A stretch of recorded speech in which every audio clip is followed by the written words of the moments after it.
Hello dear students, welcome to my YouTube channel. Students, previous lecture में हम लोगों ने ग्रेटेस्ट इंटीजर फंक्शंस के ग्राफ के बारे में देखा था, उसके डोमेन और रेंज के बारे में जाना था। आज के वीडियो लेक्चर में जैसा कि मैंने कहा था कि प्रॉपर्टीज बताऊंगा ग्रेटेस्ट इंटीजर फंक्शन का, तो देखते हैं हम लोग क्या है इसकी प्रॉपर्टी। इनकी प्रॉपर्टी बहुत ही इंपॉर्टेंट है, सो ध्यान से देखेंगे। सबसे पहला कि अगर ग्रेटेस्ट इंटीजर ऑफ आई, यहां पर आई मतलब आप समझते हो इंटीजर होता है, ठीक है। तो ग्रेटेस्ट इंटीजर ऑफ आई जो होगा वो हमेशा क्या होगा, आई के, यानी कहने का मतलब कि जैसा कि मैंने बताया था कि अगर ग्रेटेस्ट इंटीजर के अंदर इनपुट अगर मैं 2 लेता हूं यानी इंटीजर लेता हूं तो आउटपुट भी क्या आ जाएगा, 2 आ जाएगा। मतलब अगर इसके अंदर इंटीजर हुआ तो वो एज इट इज क्या हो जाएगा, बाहर आ जाएगा, ठीक। उसी तरह से अगर -1 लू, -1 का बॉक्स अगर मैं निकालू तो -1 एक इंटीजर है, सो -1 एज इट इज यहाँ पर क्या आ जाएगा, बाहर आ जाएगा। उसी तरह से अगर मैं 0 का ग्रेटेस्ट इंटीजर निकालू तो ये क्या हो जाएगा, 0, क्योंकि 0 भी क्या है, इंटीजर है। इसका मतलब कि बॉक्स के अंदर जब भी इंटीजर आएगा वो एज इट इज क्या आ जाएगा, बाहर आ जाएगा, राइट। ये पहला नंबर प्रॉपर्टी है। दूसरा नंबर प्रॉपर्टी कि अगर greatest integer of x is equals to k है एंड यहाँ पर दिया हुआ है कि k इंटीजर को बिलोंग कर रहा है, ऑफ कोर्स यहाँ पर k क्या होगा, इंटीजर ही होगा, ठीक।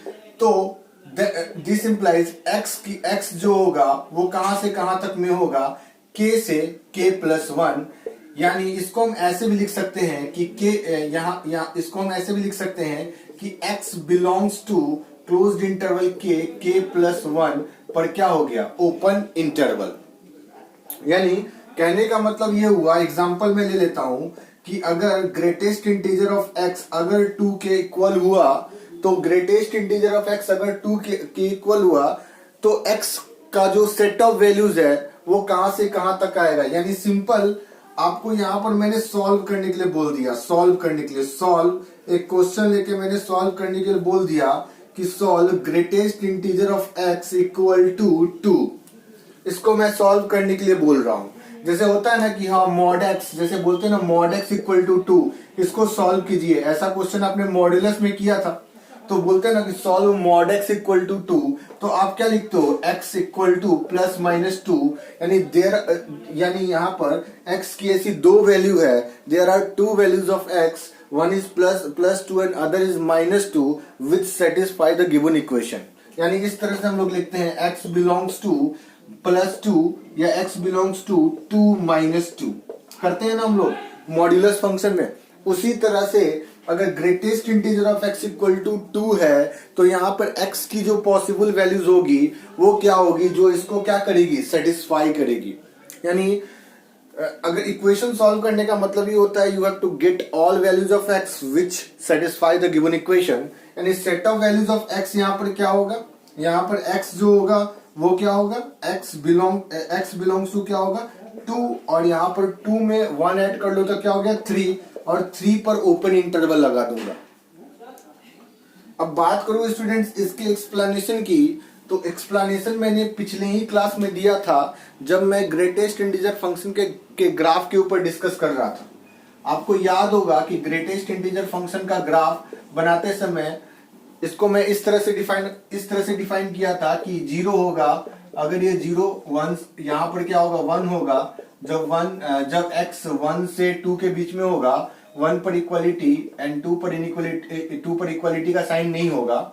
फिर यहाँ पर 2 इस तरह से मैंने बताया था, ठीक है। आपको याद होगा कि ग्राफ बनाते समय मैंने डिस्कस किया था। अब यहाँ पर देखिए आप लोग, यहाँ पर यानी y के जगह 2, यानी ग्रेटेस्ट इंटीजर x अगर यहाँ पर 2 के बराबर है तो ये तो कब डिफाइंड होता है, यानी ग्रेटेस्ट इंटीजर ऑफ x 2 के बराबर कब होगा, जब x 2 से 3 में होगा, यानी x की वैल्यू 2 के बराबर या उससे बड़ी, और 3 से x की वैल्यू 2 के बराबर या उससे बड़ी, और 3 से क्या होगी, छोटी। यानी हम इसको ऐसे भी तो लिख सकते हैं x belongs to closed interval 2 और 3 पर क्या हो गया, ओपन इंटरवल, ठीक है। उसी तरह से अगर ग्रेटेस्ट इंटीजर x 1 के बराबर हुआ तो x की वैल्यू होगी वो 1 से 2 में, यानी x की वैल्यू जब 1 से 2 में, यानी मैं ये बोलना चाह रहा हूं ये 2 हो गया, ये क्या हो गया, 3 हो गया। यहाँ पर मैं ओपन, यहाँ पर फील्ड कर देता हूँ और यहाँ पर मैं क्या कर लेता हूँ, ओपन कर लेता हूँ। यानी मैं ये बोलना चाह रहा हूँ कि x की वैल्यू जब इस इंटरवल में होगी, ठीक है, तब ये कौन सा क्या वैल्यू प्रोड्यूस करेगी, 2। ठीक है, यानी इस इंटरवल से आप देख सकते हैं स्टूडेंट्स, आप ग्राफ जाके देखो ना, आप ग्राफ जाके देखो मेरा जो मैंने पिछले क्लास में डिस्कस किया था, आप पाओगे कि जब x की वैल्यू 2 से 3 में जो ग्राफ मैंने बनाया था उसके कोरस्पॉन्डिंग जो ब्रांच था, उस ब्रांच का इक्वेशन पक्का क्या होगा, y इक्वल टू क्या होगा, 2 होगा। अब वहां ग्राफ में जाके देख सकते हो, ठीक है, कि x की वैल्यू 2 से 3 में के कोरस्पॉन्डिंग जो ग्राफ था वो y इक्वल टू क्या था, 2 था। ठीक, तो इसका एक्सप्लेनेशन इसी में, इसको जिस तरह से डिफाइन किया गया इसी में है, और चेक करने के लिए आप अपने मन से भी ले सकते हैं x की वैल्यू। अब देखिए इसको वेरीफाई कर लेता हूं मैं, इसको अगर मैं वेरीफाई कर लूं तो x की वैल्यू आप खुद ले लो, x की वैल्यू 2.3 लो। ठीक है, x की वैल्यू यहां से इस इंटरवल से ना, इस इंटरवल से आप x की कोई वैल्यू उठाओ, इस इंटरवल से जब आप x की वैल्यू उठाते हो और वेरीफाई करते हो, इसको वेरीफाई करते हो तो ग्रेटेस्ट इंटीजर ऑफ 2.3 स्टूडेंट आपको पता है किसके बराबर होगा, 2 के, यानी LHS इक्वल्स टू क्या हो गया, RHS। उसी तरह से x की कोई भी वैल्यू अगर आप इस इंटरवल से उठाते हो तो आप पाओगे कि आपका इक्वेशन क्या होगा, सेटिस्फाई होगा, राइट। तो ये इसका दूसरा प्रॉपर्टी था। अब हम लोग आते हैं इसके तीसरे प्रॉपर्टी के ऊपर। अगर तीसरे प्रॉपर्टी की बात करें तो अगर तीसरे प्रॉपर्टी की बात करें तो तीसरे प्रॉपर्टी में अगर greatest integer x equal to, इस तरह से लिखता हूं मैं, if greatest integer of x equal to k है and k does not belongs to integer है, देन x बिलोंग्स टू क्या होगा, 5 होगा। यानी ये कह रहा हूं मैं, एक सिंपल सा एग्जांपल से इसको समझते हैं। देखिए सिंपल सा एग्जांपल से कि आपको मैंने लिख दिया solve greatest integer x equal to 3/2, suppose मैंने ऐसा कुछ लिख दिया, ठीक है। अब देखो, अब ये क्वेश्चन देख के ना आप इस प्रॉपर्टी की मदद तो नहीं लोगे ना, क्योंकि इस प्रॉपर्टी में यहां पर जो k है वो क्या है, इंटीजर है। तो इस क्वेश्चन को आप जैसे ही देखोगे ना, आपको खटाक से यहां पर ध्यान आ जाएगा, इस प्रॉपर्टी का ध्यान आ जाएगा। आप देखोगे ग्रेटेस्ट इंटीजर ऑफ x क्या लिखा हुआ है, 3/2 के बराबर, यानी यहां पर k, और k क्या है, इंटीजर नहीं है। तो उस केस में आपका जो आंसर आएगा वो क्या होगा, x belongs to 5 empty set. यानी कहने का मतलब there is no x which makes greatest integer of x equal to 3/2। Simple सा फंडा भी है, सिंपल सा, ये आपको अच्छी तरह से पता है कि ग्रेटेस्ट इंटीजर कभी भी नॉन इंटीग्रल वैल्यू प्रोड्यूस नहीं करता। ग्रेटेस्ट इंटीजर हमेशा क्या प्रोड्यूस करता है, इंटीग्रल वैल्यू। सो ग्रेटेस्ट इंटीजर x कभी भी 3/2 के बराबर नहीं होगा, ऐसे भी कभी नॉन इंटीग्रल वैल्यू के बराबर नहीं होगा। तो ऑब्वियसली x की वैल्यू क्या, x क्या आएगा, कोई x का वैल्यू ही नहीं आएगा। तो मैथ्स में ना कभी ऐसा नहीं बोलते ना कि greatest integer of x equal to 3/2 है, आपको सॉल्व करने के लिए बोल रहा है, तो आप मैथ्स में ऐसा नहीं बोल सकते ना क्वेश्चन गलत दिया हुआ है। नहीं, ये क्वेश्चन गलत नहीं दिया हुआ, क्वेश्चन सही है, इसका जो आंसर होगा वो क्या होगा, 5 होगा। ठीक है, क्वेश्चन गलत नहीं है। इस क्वेश्चन का कोई सोल्यूशन नहीं होगा। जब कोई सोल्यूशन नहीं होगा तो x बिलोंग्स टू हम क्या लिखेंगे, 5, और बोलेंगे there is no x which makes greatest integer x equal to 3/2, right, क्योंकि greatest integer function non integral values नहीं देता, हमेशा इंटीग्रल वैल्यूज देता है। ठीक है, तो आप सिंपल सा स्टूडेंट देख सकते हैं, आपको पता है कि ये लिखा हुआ है, ये लिखा हुआ है, तो भाई लेफ्ट हैंड साइड, ये पोर्शन आपका लेफ्ट हैंड साइड है, और लेफ्ट हैंड साइड से हमेशा क्या आएगा, इंटीजर आएगा। और राइट हैंड साइड में आपका क्या लिखा हुआ है, नॉन इंटीग्रल वैल्यू लिखा हुआ है, नॉन इंटीग्रल वैल्यू लिखा हुआ है, नॉन इंटीजर लिखा हुआ है। तो आप बताइए, इंटीजर कभी भी नॉन इंटीग्रल वैल्यू के बराबर होगा? ठीक है, कभी भी नहीं होगा। इसे सिंपल लिखते हैं, integral value left hand side से हमेशा क्या आएगा, इंटीग्रल वैल्यू आएगा, और राइट हैंड साइड से क्या आएगा, नॉन इंटीग्रल वैल्यू आएगा। ठीक है, इस तरह से नॉन इंटीग्रल वैल्यू। ठीक है, तो ऐसे भी इंटीग्रल वैल्यू कभी भी नॉन इंटीग्रल वैल्यूज के बराबर हो सकती है, कॉमन सेंस की बात है। That's why answer will B 5, right. Okay, अब हम फोर्थ नंबर प्रॉपर्टी की तरफ आते हैं। ठीक है। सिमिलरली जैसे देखिए ना, mod X equal to, suppose कर लो ऐसा क्वेश्चन दिया हुआ है और लिखा हुआ mod X is equal to -5, तो बताओ आंसर में आप क्या लिखोगे? आंसर में नहीं यही ना लिखोगे, आंसर में क्या लिखोगे? x बिलोंग्स टू 5 लिखोगे, क्योंकि मॉड्यूलस कभी भी निगेटिव वैल्यू के बराबर नहीं होता, it always produce positive value, right? Okay, तो इसी कारण अगर मॉड एक्स इक्वल टू -5 लिखा हुआ है तो आप आंसर में क्या लिखोगे? 5 लिखोगे। There is no x which makes modulus of x, modulus x equal to mod x equal to -5। Okay students, हम लोग आते हैं फोर्थ प्रॉपर्टी के ऊपर। अपना फोर्थ प्रॉपर्टी में देख लेते हैं कि अगर कुछ ऐसा लिखा हुआ है तो ये इसके बराबर हो जाएगा। यानी ये बोल रहा है ना कि डबल बॉक्स, यानी एक बॉक्स के ऊपर एक और बॉक्स लगा हुआ है, ठीक है, एक बॉक्स के ऊपर एक और बॉक्स लगा हुआ है, तो ये दो बॉक्स है ना, में से एक बॉक्स हट जाएगा और ये सिंगल बॉक्स में आ जाएगा, राइट? सिंपल सा एग्जांपल, सिंपल सा, ज्यादा दिमाग नहीं लगाने का। x इक्वल टू 3.5 लो, सिंपल सा 3.5 लिया, यहां पर लेफ्ट हैंड साइड में रखो, लेफ्ट हैंड साइड में रखो, यहां पर 3.5 यहां पर रखो। अब देखिए 3.5 रखे तो ये 3.5 का ग्रेटेस्ट इंटीजर किसके बराबर हो जाएगा? 3 के, हो गया। यानी ये किसके बराबर हो जाएगा? 3 के। अब देखिए इसका ग्रेटेस्ट इंटीजर किसके बराबर हो जाएगा? 3 के, क्योंकि अगर ग्रेटेस्ट इंटीजर फंक्शन के अंदर का इंटीजर है तो ये एज इट इज बाहर आ जाता है, फर्स्ट प्रॉपर्टी, राइट? ओके, अब राइट हैंड साइड में आते हैं। राइट हैंड साइड की बात करें तो राइट हैंड साइड में ग्रेटेस्ट इंटीजर ऑफ x रखा हुआ है, तो यहाँ पर x की वैल्यू एग्जांपल में अपने से क्या लिया? 3.5 लिया। अब इसका ग्रेटेस्ट इंटीजर क्या हो गया? 3, तो LHS इक्वल्स टू RHS हो गया यहाँ पर, देखिए। अब आते हैं हम लोग फिफ्थ नंबर प्रॉपर्टी की तरफ। फिफ्थ नंबर प्रॉपर्टी क्या है इसका? फिफ्थ नंबर प्रॉपर्टी की अगर बात करें तो फिफ्थ नंबर प्रॉपर्टी है, इधर लिख देता हूं, इंपॉर्टेंट है ये, greatest integer of x plus greatest integer of -x, ठीक है। ये एक बार -1 देता है और एक बार 0 देता है जब x does not belongs to integer, और जब x इंटीजर को बिलोंग कर जाए, x इंटीजर को बिलोंग कर जाए, तो ये दो तरह का आंसर क्या करता है? प्रोड्यूस करता है, एक -1 और 0। यानी ग्रेटेस्ट इंटीजर ऑफ x और plus minus of greatest integer of x, that will be equal to minus either -1 और 0, ठीक है। It depends on the values of x, कि अगर x यहाँ पर इंटीजर नहीं हुआ तो -1 और अगर इंटीजर हुआ तो 0। सिंपल सा एक एग्जांपल लेना है, सिंपल सा। आप x के जगह, ठीक है, x के जगह यहाँ पर, ठीक है, x के जगह आप एक बार नॉन इंटीग्रल वैल्यू लो और एक बार क्या लो? इंटीग्रल वैल्यू लो। तो एक बार नॉन इंटीग्रल वैल्यू ले लिए, चलो 3.7 ले लिए, ठीक है। तो नॉन इंटीग्रल वैल्यू लिए तो इसका मतलब इसका और इसका सम किसके बराबर आना चाहिए? -1 के। तो देख लो करके 3.7 और प्लस ग्रेटेस्ट इंटीजर ऑफ -3.7, ठीक है, greatest integer of 3.7 and greatest integer of -3.7। अब देख लो ये किसके बराबर हो रहा है? 3.7 का ग्रेटेस्ट इंटीजर 3 और -3.7 का ग्रेटेस्ट इंटीजर कितने के बराबर हो गया? -4 के। अब यहाँ पर ये देख लो, घट के प्लस माइनस माइनस और घट के कितना दे देगा? माइनस। तो आया ना -1 आया ना।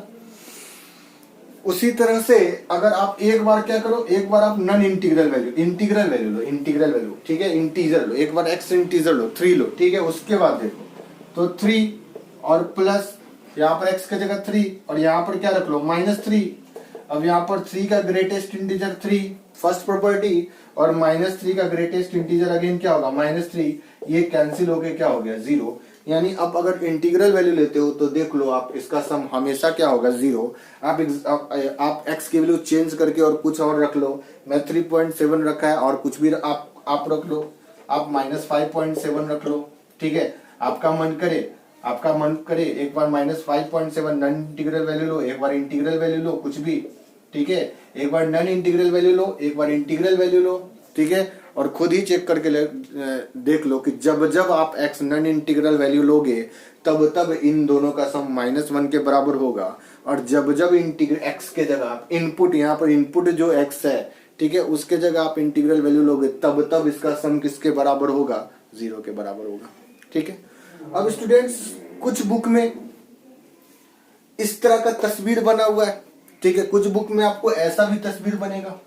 ठीक है, greatest integer of -x -1 minus greatest integer of x does not belongs to integer, और minus of greatest integer x when x belongs to integer. ठीक है, x बिलोंग्स टू इंटीजर। अब देखिए ये फंडा क्या है, देखिए सिंपल सा। ठीक है, अब देख लो, आप यहां पर देखो, यहां पर ठीक है कुछ नहीं है, इसको एक साथ ऐसे लिखो, ग्रेटेस्ट इंटीजर ऑफ x और ग्रेटेस्ट इंटीजर ऑफ -x किसके बराबर होगा, -1 के, जब x इंटीजर को बिलोंग नहीं करेगा। ठीक है, कुछ नहीं है, आप इधर रख लो, ये वाला पार्ट है ना आप इधर रख लो। ठीक है, ये वाला पार्ट इधर रख लो। ठीक है, और देख लो ये प्लस है ना, ये होल पार्ट है ना, होल पार्ट वो उधर चला गया। ठीक है, तो ये वाला पार्ट है ना, ये वाला पार्ट उधर चला गया, तो क्या हो गया, माइनस हो गया। So simple. ये कब वैलिड है, जब x इंटीजर के बराबर नहीं है। अगेन वही वाला फंडा यहां पर अप्लाई कर लो। ठीक है, इसका सम और प्लस इसका सम किसके बराबर होता है, 0 के, कब, जब x किसको बिलोंग करता है, इंटीजर को। अब देख लो यहां पर आप -x और ये होल पार्ट उधर जाएगा, ये होल पार्ट उधर जाएगा। ठीक है, ये होल पार्ट उधर जाएगा, तो ये प्लस के साथ है, उधर गया, तो सिंपल सा फंडा है। ठीक है, ये तो कहीं कहीं इस तरह से बुक में दिया रहता है, सो इस कंफ्यूज नहीं हो। देखिए स्टूडेंट्स, बहुत सारे बुक में ग्रेटेस्ट इंटीजर फंक्शन का ढेर सारा प्रॉपर्टी दिया होता है। ठीक है, लेकिन यहाँ पर मैं जो इम्पोर्टेंट है उसी के ऊपर डिस्कस कर रहा हूँ। ठीक है, तो यहाँ पर जो भी बता रहा हूँ उसको ध्यान से देखिएगा, यही सारी प्रॉपर्टी आपको यूज होती है जब आप डोमेन के क्वेश्चंस करते हैं फंक्शन में।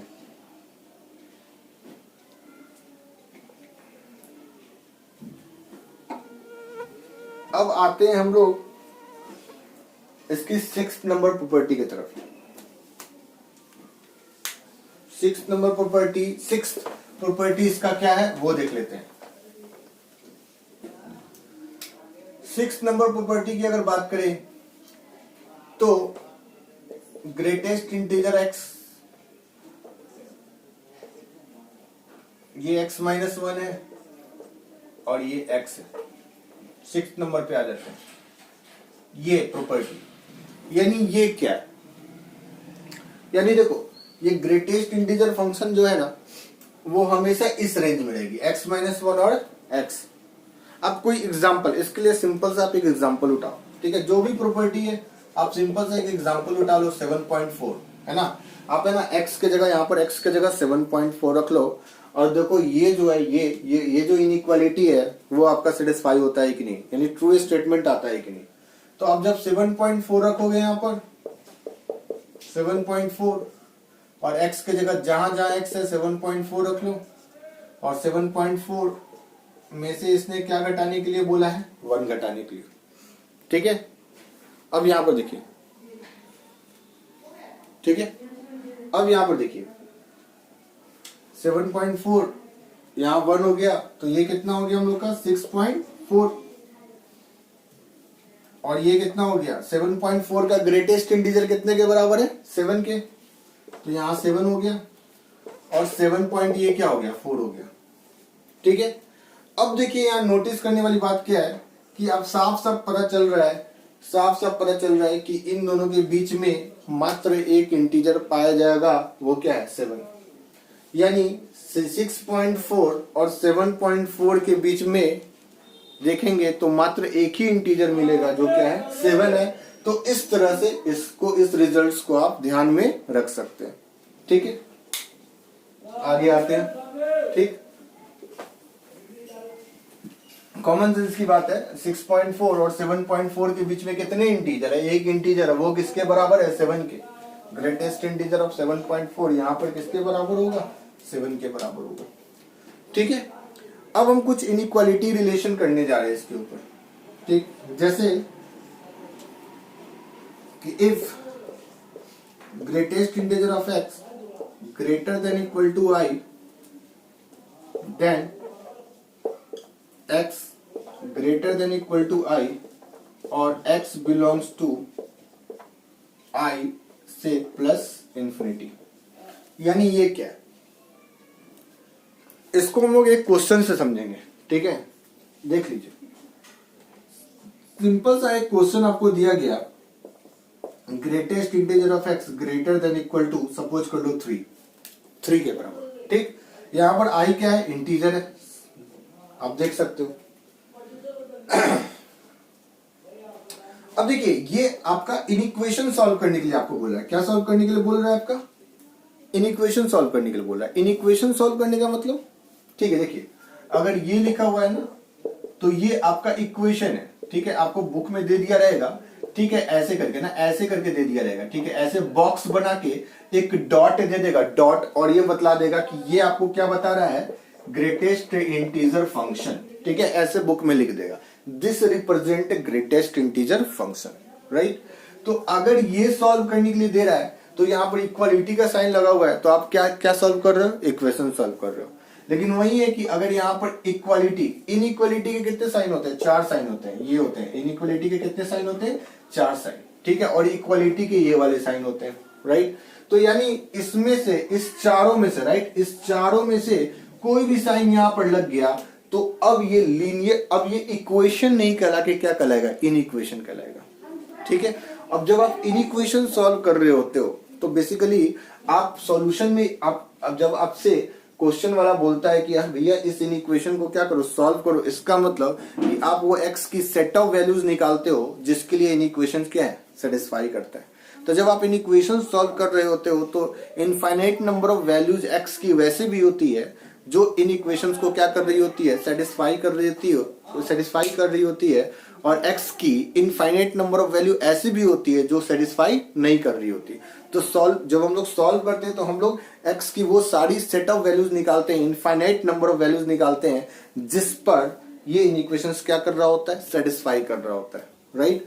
तो अब यहाँ पर देखिए, अगर greatest integer of x greater than equal to 3 है, तो आपसे ये set of values of x, यानी x की वो सारी इनफाइनाइट नंबर ऑफ वैल्यूज पूछ रहा है, जिसके लिए ये इक्वेशन क्या होगा, सेटिस्फाई होगा।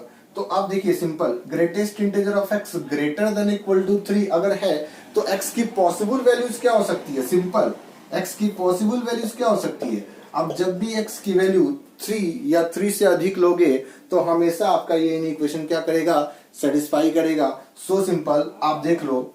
ठीक है, या आप इसको ऐसे भी लिख सकते हो, x belongs to closed interval 3 से क्या हो गया, प्लस इंफिनिटी। ठीक, अब जब जब x की वैल्यू 3 या 3 से अधिक लोगे, तब तब ये आपका इक्वेशन क्या करेगा, सेटिस्फाई करेगा। आप देख लो, सिंपल। ठीक, आप ऐसे कुछ नंबर लाइन बना लो। ठीक है, 3 ये सब तो आता ही होगा।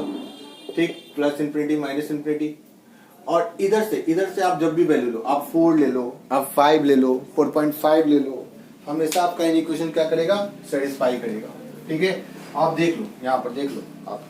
ठीक है, आप सपोज कर लो ना, यहाँ से ना आप है ना x की इस इंटरवल से कोई वैल्यू उठाओ, इस इंटरवल से ना आप x की वैल्यू उठाओ, इस इंटरवल से आप 3.4 उठा लो।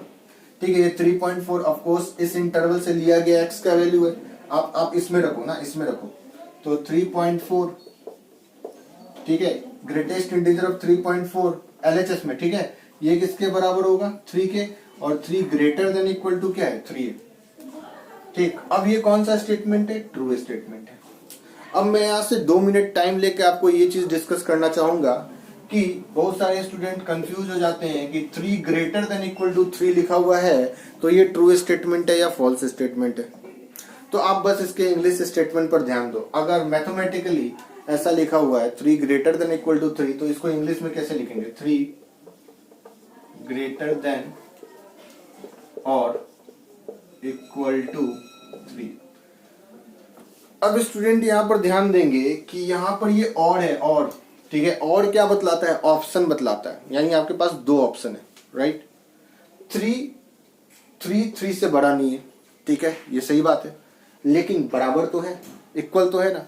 तो दोनों में से कोई भी एक ऑप्शन चल गया, तो ये स्टेटमेंट क्या होगा, ट्रू हो जाएगा। यानी 3, यानी ये वाला पार्ट है ना, ये वाला पार्ट नहीं लगा, लेकिन ये वाला पार्ट क्या हो गया, लग गया। ठीक है, 3 से बड़ा नहीं है लेकिन बराबर है, तो ये हमेशा क्या है, ट्रू है। ठीक है, ट्रू होगा। अगर ऐसा कंडीशन कभी होगा तो, राइट। उसी तरह से अब आते हैं हम लोग, उसी तरह से आप इनइक्वालिटी में भी कर सकते हो, ठीक है। लेस देन की बात अगर कर लो तो लेस देन में भी यहाँ पर 3 लेस देन, ठीक है, क्या लिखेंगे 3 लेस देन और इक्वल टू 3। ये भी स्टेटमेंट बिल्कुल आपका क्या है, ट्रू है, कोई दिक्कत नहीं है, ठीक है। लेस देन वाला पार्ट नहीं चल रहा है लेकिन इक्वल वाला पार्ट तो चल रहा है ना, 3 3 के इक्वल तो है ना, तो वही वाली बात हो गई, ठीक है। तो ये रहा हम लोग का, ठीक। अब देखिए अगेन, ठीक है, अगेन देखिए आप है ना x की वैल्यू, ठीक। तो इसी तरह से आप 3 से, अब देखो 3.4 पर लग गया, 3.001 पर भी लग गया, x की जगह 4 ले लो, x की जगह 405 ले लो, 41 ले लो, यानी 3 से बड़ी वैल्यू ना, आप 3 से बड़ी वैल्यू जब भी लोगे ये इक्वेशन क्या करेगा, सेटिस्फाई करेगा। एक बार 3 से छोटी वैल्यू लेके देखते हैं, ठीक है। 3 से बड़ी वैल्यू तो ले लिए, 3 से छोटी वैल्यू लेके देखते हैं, तो x इक्वल टू 2 लेके देखते हैं, ठीक है, या 2.9 ही ले लो ना, 2.99 ले लो। Of course x equal to 2.99 ये इस इंटरवल की वैल्यू नहीं है। जब आप इसका बॉक्स निकालते हो तो ग्रेटेस्ट इंटीजर ऑफ 2.99 किसके बराबर होता है, किसके इक्वल होता है, 2 के, ठीक है। तो ये 2 के इक्वल हो गया, और यहाँ पर क्या है, यहाँ पर क्वेश्चन में ग्रेटर देन इक्वल टू 3 है, ग्रेटर देन इक्वल टू क्या है, 3। तो ये साफ साफ देख सकते हैं स्टूडेंट, ये आपका क्या है, फॉल्स है, ठीक है। इसी कारण जब भी आप x की वैल्यू इस इंटरवल के बाहर से लेंगे, इन इक्वेशन हमेशा आपका क्या करेगा, सेटिस्फाई करेगा, सेटिस्फाई नहीं करेगा, सॉरी। अब आगे बढ़ते हैं हम लोग, ठीक। 7th नंबर प्रॉपर्टी देख लिया हम लोग। 8 नंबर प्रॉपर्टी की तरफ आते हैं हम लोग। अगर 8 नंबर प्रॉपर्टी की बात करें, 8 नंबर प्रॉपर्टी की बात करें तो अगर if greatest integer of x greater than i है, ठीक, then x belongs to i plus 1 से प्लस इंफिनिटी, या आप इसको ऐसे भी लिख सकते हो i greater than equal to x greater than equal to i plus 1। अब देखिए यहां पर नोट करने वाली बात क्या है, देखिए अगर यहां पर देखिए, यहां पर क्या है, इनइक्वालिटी के साथ साथ इक्वालिटी का भी साइन है, बट यहां पर इक्वालिटी का साइन नहीं है, ठीक। तो अगर ऐसा सिचुएशन हुआ तो इसमें जो x का जो सेट ऑफ वैल्यूज होगा उसमें बस आपको इंटीजर में, यानी i यहाँ पर इंटीजर, उसमें बस क्या जोड़ देना है, 1 जोड़ देना है, 1 ऐड कर देना है, ठीक। तो आप देखिए यहाँ पर क्या होगा सॉल्यूशन में। क्वेश्चन एक कर लेते हैं, ठीक है, एग्जांपल कर लेते हैं। जैसे आपको सपोज कर लिए solve greatest integer of x greater then 2 दिया होगा आपका, ठीक है, greatest integer x greater then 2, यहां से आपको सेट ऑफ वैल्यूज निकालनी है। तो देखिए इसका जो आंसर है ना वो एग्जैक्टली आपका कहां से आ रहा है, यहां से आ रहा है, ठीक है। मतलब इस प्रॉपर्टी को ना आप इस प्रॉपर्टी से आसानी से क्या कर सकते हो, प्रूफ कर सकते हो, वो सॉल्व कर सकते हो, ठीक है। वो कैसे, वो देखो अगर ग्रेटेस्ट, ये अपने आप में क्या बतलाता है, ये अपने आप में क्या बतलाता है, इंटीजर बतलाता है, ठीक है। ये 2 से बड़ा इंटीजर मांग रहा है, ठीक है। बोले ना अगर ये चीज कहीं भी लिखा रहा है तो आप समझ लो क्या लिखा हुआ है, इंटीजर लिखा हुआ है। तो यानी ये बोल रहा है कि 2 से बड़ा इंटीजर मेरे को गिना दो। अब भाई 2 से बड़ा इंटीजर क्या होगा, ठीक है, मैं 2 से बड़े इंटीजर क्या होंगे, ठीक है, 3 होंगे, 4 होंगे, 5 होंगे, इस तरह से होंगे। 2 से बड़े इंटीजर क्या होंगे, 3 4 5, इस तरह से आगे बढ़ते चले जाओ, ठीक। अच्छा अगर ये क्वेश्चन ये दिया हुआ है तो क्या मैं इस क्वेश्चन को ऐसे बना सकता हूं, ठीक है, ये इसको मैं इसमें कन्वर्ट कर सकता हूं। यानी आप देखो कि ये क्वेश्चन और ये क्वेश्चन क्या है, सेम ही है, इसका सॉल्यूशन सेट क्या होगा, सेम होगा। वो कैसे, देखो 2 से बड़ा इंटीजर बोलो या 3 के बराबर या उससे बड़ा इंटीजर बोलो, दोनों के बास्केट्स में सेम इंटीग्रल वैल्यूज क्या होगा, गिरेगा। आप देख लो अगर greatest integer of x greater then 2 बोल रहा है तो आउटपुट ये मैं y की वैल्यू लिख रहा हूं ना, ठीक, यानी आउटपुट के नाम पर आपका क्या क्या गिरेगा, 3 4 5 डॉट डॉट डॉट, ठीक है। या उस, और इन अदर हैंड अगर मैं बोल रहा हूं कि greatest integer of x greater than equal to 3, अब इसके बास्केट में क्या क्या गिर रहा है, तो इसके बास्केट में सेम इंटीग्रल वैल्यूज गिर रहा है। आप देख लो 3 4 5 डॉट डॉट डॉट, ठीक, यानी ये बोल रहा है 3 के इक्वल या उससे बड़ा इंटीजर, ठीक है। ऑफ कोर्स इसके बास्केट में सेम वैल्यू गिरेगा।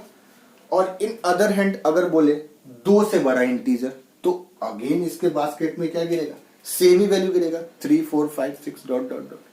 तो ये कहने का मतलब, तो कहने का मतलब इसी कारण इस प्रॉपर्टी में इंटीजर में क्या ऐड हो गया, 1 ऐड हो गया। सो सिंपल, इंटीजर में क्या ऐड हो गया, 1 ऐड हो गया, 1 ऐड यहां पर हो गया, राइट।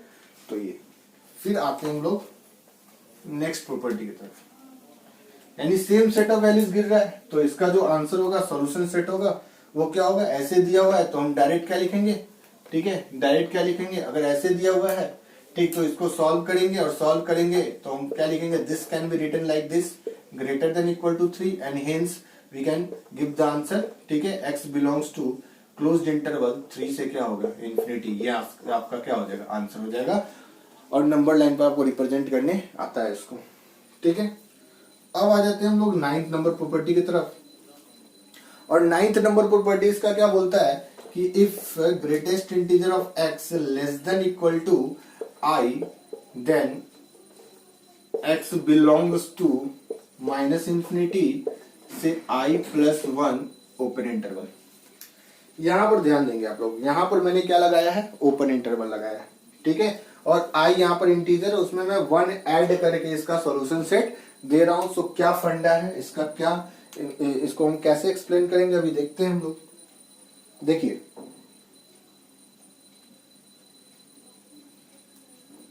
यहां पर क्या होगा, यहां पर greatest integer of x less than equal to i है, राइट। तो यहां से x की सेट ऑफ वैल्यूज क्या क्या गिरेगी, ठीक है। एक सिंपल सा क्वेश्चन लेते हैं, solve greatest integer of x less than equal to 3। तो इसका जो सॉल्यूशन होगा, यानी x की जो वैल्यू होगी वो क्या होगी, माइनस इंफिनिटी से क्या होगी, 4, ठीक है, माइनस इंफिनिटी से 4 होगी, ठीक है, वो देख लिया। यानी आप इसको ऐसे भी लिख सकते हो, x लेस देन 4, ठीक है। हाँ, यहां पर आप इसको ऐसे भी लिख सकते हो, x less then i plus 1, i plus 1 से छोटा। सिंपल सा फंडा, एक्सप्लेनेशन इसका सिंपल सा है कि greatest integer of x less then और इक्वल टू 3 है, तो यहाँ पर x की क्या क्या सेट ऑफ वैल्यूज हो सकती है। तो यहां से सिंपल है, आप एक नंबर लाइन बनाओ, ठीक, और यहां पर, ठीक है, आप एक नंबर लाइन बनाओ और यहां पर आप 4 ले लो, ठीक है, आप 4 ले लो यहां से। अब देखो यहां से आप जब भी 4 से छोटी वैल्यू लोगे ना, ये हमेशा इन इक्वेशन को क्या करेगा, सेटिस्फाई करेगा। आप एक सिंपल सा एग्जांपल ले लो ना, ठीक, आप x की जगह ना 3.5 ले लो, 3.9 ले लो, ठीक है। यानी मैं इस इंटरवल से एक वैल्यू लेता हूं और चेक करता हूं क्या हो रहा है, ठीक। तो देखिए, तो यहाँ लेफ्ट हैंड साइड में आ जाते हैं, ठीक, और यहाँ पर ग्रेटेस्ट इंटीजर ऑफ 3.9 ले लेता हूं मैं। तो ग्रेटेस्ट इंटीजर ऑफ 3.9 किसके बराबर होगा, 3 के, और यहाँ पर लेस देन इक्वल टू 3। अब आप ही बताओ ये स्टेटमेंट ट्रू है या फॉल्स है। ऑफ कोर्स ये स्टेटमेंट क्या है, ट्रू है। अभी मैंने बताया इसके बारे में, राइट। तो आप देख सकते हो, हाँ एग्जैक्टली आप 4 लोगे तो गलत हो जाएगा। यानी इसी कारण तो मैं यहाँ से क्लोज्ड इंटरवल हटा दिया, और क्लोज्ड इंटरवल हटा के यहाँ पर क्या लगा दिया, ओपन इंटरवल। तो ग्रेटेस्ट इंटीजर ऑफ 4 किसके बराबर होगा, 4 के, और यहाँ पर 4 लेस देन इक्वल टू 3, यानी 4 3 से छोटा नहीं होगा। सो ये इन इक्वेशन को क्या करेगा, सेटिस्फाई नहीं करेगा। तो यहाँ पर क्या हो गया, फॉल्स हो गया यहाँ पर, ठीक है। उसी तरह से आप देख सकते हो 4 से छोटी 3.99 का भी ग्रेटेस्ट इंटीजर किसके बराबर होगा, 3 के बराबर होगा। तो यही फंडा है इसके अंदर, ठीक है। अगेन आते हैं 10th प्रॉपर्टी की तरफ।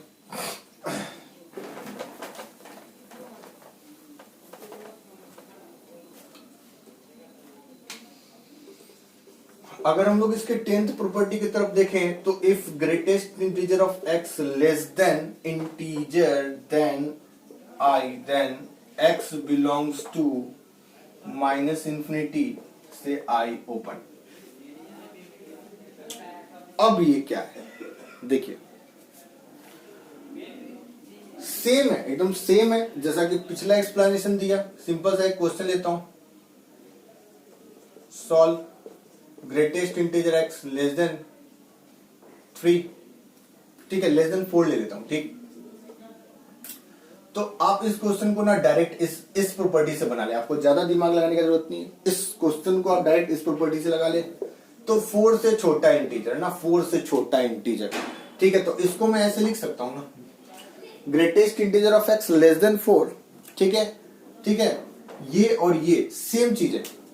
ये आपसे 4 से छोटा इंटीजर मांग रहा है, तो 4 से छोटा इंटीजर क्या होगा, 4 से छोटा इंटीजर क्या होगा ना, ये अपने आप में क्या है, बार मैं बोल रहा हूं, ये अपने आप में क्या है, इंटीजर है। अगर ये ग्रेटेस्ट इंटीजर ऑफ एक्स लिखा हुआ है तो अपने आप में ये क्या लिखा हुआ है, इंटीजर लिखा हुआ है, ठीक है। बस ये समझे, ये अपने आप में एक इंटीग्रल वैल्यू लिखा हुआ है, राइट, ठीक है। तो अब कहने का मतलब ये है कि ये चीज आप अपने दिमाग में रख ले कि जब भी ये लिखा हुआ है तो आप समझ लो एक इंटीग्रल वैल्यू लिखा हुआ है, ठीक। तो जैसे आप साइन एक्स लिखते हो, राइट, साइन एक्स, ठीक है, तो साइन एक्स लिखा हुआ है, इसका मतलब आप क्या समझते हो, ठीक है, कि -1 से 1 की कोई बीच की वैल्यू लिखी हुई है, ठीक है, -1 से 1 के बीच की वैल्यू इंक्लूडिंग -1 एंड 1, ठीक है, क्योंकि साइन एक्स, ठीक है। तो हम लोग यहां पर आते हैं, तो 4 से छोटा इंटीजर, तो 4 से छोटा इंटीजर क्या होगा, 3 होगा, 2 होगा, 1 होगा, -1 होगा, 0 होगा, डॉट डॉट डॉट समथिंग इस तरह से, सो ऑन, ठीक। और ये, और तो इसको मैं क्या बोल रहा हूं, इसको मैं ऐसे भी लिख सकता हूं, तो 3 के से छोटा या उसके बराबर इंटीजर क्या क्या, 3 से छोटा या उसके बराबर इंटीजर, इसके बास्केट में क्या गिरेगा, same integral value, right, same integral value गिरेगी, सेम इंटीग्रल वैल्यू, ठीक है। तो इसका मतलब कि इसको मैं ऐसे लिख सकता हूं और इसको मैं इस प्रॉपर्टी से बना के निकल सकता हूं। So answer will be x belongs to -∞ से, ठीक है, 3 है, तो 3 में आप 1 ऐड कर दो, तो 3 में आप 1 ऐड कर लोगे तो कितना हो जाएगा, 4, और ये इसका आंसर हो जाएगा, ठीक है। आप यहां से कुछ भी वैल्यू उठा के रखो, ये हमेशा क्या करेगा, सेटिस्फाई करेगा। आप x यहां से 4 से इस इंटरवल से कोई वैल्यू उठा लो, 3.2 उठा लो, ठीक है, 3.2 उठा लो, आपकी मन 3 उठा लो, 0 उठा लो, ठीक है, इस इंटरवल से कोई भी वैल्यू उठा लो, हमेशा क्या करेगा, सेटिस्फाई करेगा। अब देखिए यहां पर क्या हुआ, i, ठीक है। अब यहां पर आप यहां पर ज्यादा दिमाग नहीं लगाए, ठीक है, क्योंकि सेम फंडा है, यहां पर greatest integer of x less then i है।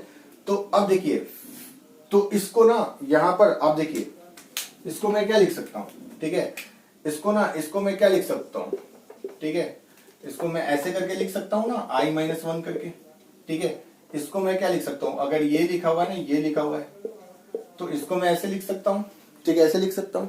और इसको मैं जब ऐसे लिख रहा हूं तो सेम, अब यहां पर इक्वालिटी का साइन आ गया, इक्वालिटी का साइन आ गया, तो सेम फंडा x बिलोंग्स टू -∞, ठीक है। और i-1 लिख लीजिए, i के जगह क्या आ गया, देखिए i के जगह यहां पर क्या आ गया, i-1, इंटीजर में से आप 1 घटाते हो तब भी आपको क्या मिलेगा, इंटीजर ही मिलेगा।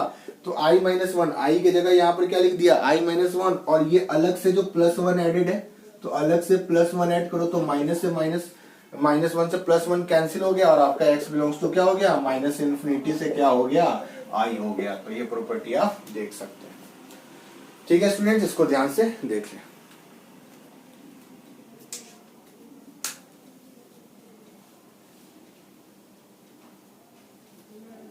ठीक है,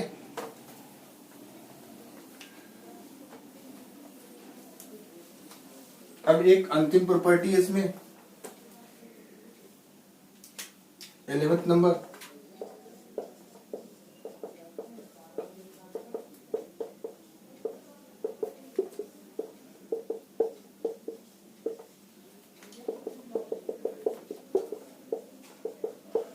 ठीक है। ये प्रॉपर्टी बहुत कम यूज में आता है, ठीक है, फिर भी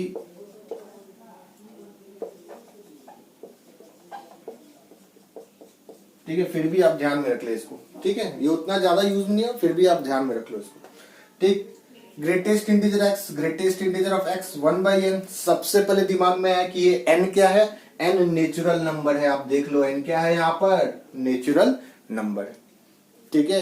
तो इस तरह से 1/n, 2/n, फिर इस तरह से बढ़ते चला गया, n-1/n is equals to greatest integer of nx, where n belongs to natural number.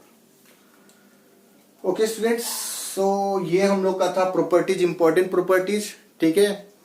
तो अगले लेक्चर में हम लोग फ्रैक्शनल पार्ट फंक्शन, ठीक है, उसके प्रॉपर्टीज के ऊपर डिस्कस करेंगे, ठीक है। Thank you students.